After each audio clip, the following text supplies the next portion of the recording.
আলাইকুম, hello everyone and welcome back to my channel. আশা করি সবাই ভালো আছেন, আল্লাহর রহমতে আমরাও খুব ভালো আছি। সো আজকে আমি আপনাদের সামনে ছোলা বুট রান্নার সহজ একদম ঘরোয়া পদ্ধতিতে ছোলা বুট রান্না করব। সো আপনারা সাথেই থাকুন আর দেখতে থাকুন। আমি হচ্ছে গিয়ে প্রথমে ছোলা বুটগুলোকে আগের দিন রাতে আমি ভিজিয়ে রেখেছিলাম পানিতে।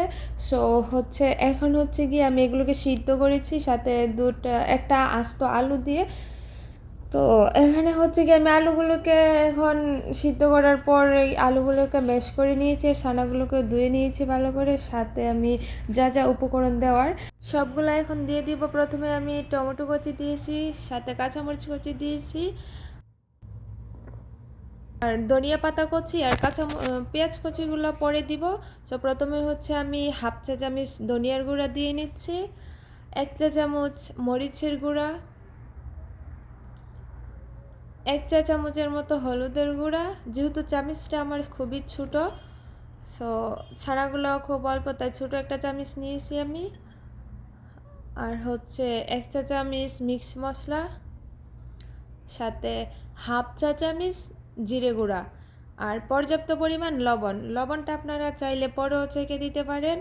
সো এখন হচ্ছে আপনারা চাইলে এই সবগুলা উপকরণকে মিক্স করে নিতে পারেন, আর যদি আপনাদের কাছে ভালো না লাগে এভাবে মিক্স না করলেও চলবে। যেহেতু আমি বলছি ঘরোয়া পদ্ধতিতে রান্না করবো, সে কারণে আমি কিছুটা মিক্স করে নিয়েছি মশলাগুলো ছোলা আলু একসাথে। এখন হচ্ছে গিয়ে আমি এগুলাকে তেলে দিয়ে দিব। সো এখন হচ্ছে আমি প্যানের মধ্যে তেল দিয়ে দিয়েছি, তেলটা গরম হওয়ার সাথে সাথে আমি পেঁয়াজ কুচি দিয়ে দিয়েছি।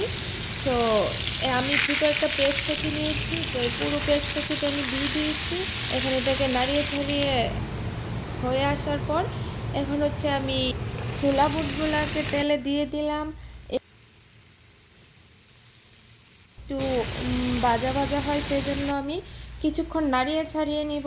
এই ধরেন 2 মিনিটের মতো আমি এটাকে নাড়িয়ে ছাড়িয়ে নেওয়ার পর যেই বাটিটার মধ্যে আমি ছোলাগুলা মশলা দিয়ে মেখেছিলাম, তো এই বাটিটার মধ্যে আমি একটু পানি দিয়ে দিচ্ছি। সো আমার ছোলাগুলা যেহেতু একটু শক্ত রয়েছে সেজন্য আমি একটু বেশি পানি দিয়েছি, আপনারা চাইলে আরও কম পানিও দিতে পারেন। আমি পানি দিয়ে নাড়িয়ে চাড়িয়ে নিয়েছি। এ পর্যায়ে আমি হচ্ছে 5 মিনিটের জন্য চুলাটা ঢেকে দিব। তো 5 মিনিট পরে আবারও আমি চলে এলাম। এ পর্যায়ে কিন্তু আমার চুলার আঁচটা হাই ছিল, এখন আমি মিডিয়ামে করে দিয়েছি। সো দেখেন আমার চুলার পানিটা কিন্তু অলরেডি কমে গেছে। তো আবারও আমি একটু ঢেকে দিচ্ছি, 3 মিনিট পর আবার চলে আসলাম। এখন হচ্ছে গিয়ে আমার চুলাটা পুরোপুরি সিদ্ধ হয়ে গেছে, খুব সুন্দর করে হয়ে এসেছে। আমি এখন এটাকে একটু মিক্স করে নেব। এটা হওয়ার একদম সর্বশেষ পর্যায়ে আমি হচ্ছে কচি করে রাখা ধনিয়া পাতাগুলো দিয়ে দিচ্ছি। এখন হচ্ছে গিয়ে আমি আবার একটু নাড়িয়ে ছাড়িয়ে ধনিয়া পাতাটাকে একসাথে মিক্স করে নিব। এ পর্যায়ে হচ্ছে আমার চুলাটা অলরেডি হয়ে গেছে, তো আমি এটাকে ডেকে দিয়ে চুলা থেকে নামিয়ে নিচ্ছি। আর এখন হচ্ছে আমি সার্ভ করব। তো আমি আমার হাজব্যান্ড দুজনেই খাবো, সেজন্য আমি একটা প্লেটে মুড়ি নিয়েছি আর হচ্ছে ছোলা নিয়েছি। আর আমার হাজব্যান্ড হচ্ছে রুটি দিয়ে খাবে, সেই জন্য ও রুটি নিয়েছে। তো আমাদের আজকে ছোলা রান্নাটা কেমন হয়েছে আপনাদের কাছে অবশ্যই কমেন্ট করে জানাবেন। আর আমি হচ্ছে লাইফে ফার্স্ট টাইম এভাবে রুটি দিয়ে ছোলা দিয়ে খাবো, তো অবশ্যই ভালো লাগছে ছোলা দিয়ে রুটি দিয়ে। আমার কাছে এতটা ভালো লাগে না, বাট আমার হাজব্যান্ডের কাছে খুবই ভালো লাগছে। তো আপনারা হচ্ছে গিয়ে এই ঘরোয়া পদ্ধতিতে ছোলা বুট রান্না করে একবার হলো ট্রাই করবেন, আর হচ্ছে কি আমাদের মতো এভাবে রুটি দিয়েও ট্রাই করে দেখবেন।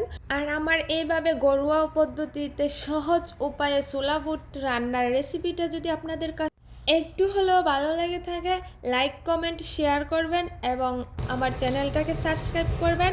পরবর্তীতে আমি আরও ভালো ভালো ভিডিও দেওয়ার চেষ্টা করব। সবাই ভালো থাকবেন, সুস্থ থাকবেন, আল্লাহ হাফেজ।